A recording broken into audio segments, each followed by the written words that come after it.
Kapag ikaw hindi ka appreciative, hindi ka mapagpapala. Yung binigyan ka, tapos nagrereklamo ka, ba't ito lang? So, sa sunod, di ka na mabibigyan. Pinautang ka, dapat ang appreciation mo is pagbayad ka na maaga, mabilis. At kung pwede, dagdagan mo pa ng kung anumang interest, in cash or in kind, para mamaya, kuutang ka na naman, then nga madaling pautangin ka. Pero kung hindi ka nagbabayad, hindi ka na makakautang ulit. Mawawala na ang hanang credit, niliit ang gilit ang mundo mo, natatanggal lang yung blessing. Ang mga nagdidigay, nagre-regalo, nagpaparaya, siyempre, inaasahan din naman nun, magpapasalamat ka. At pagka hindi ka nagpasalamat, kahit hindi nila sabihin, dinaramdam din nila. At sa susunod, tatama rin na sila na tumulong sa'yo. Dapat appreciative. Nagpapasalamat lagi.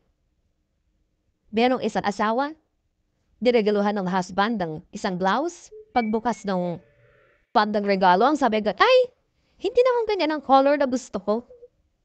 Sabi ng husband, lamunin mo para mawala yung hulay na ayaw mo. Dahil pinigyan na nga, nagre-reklamo pa.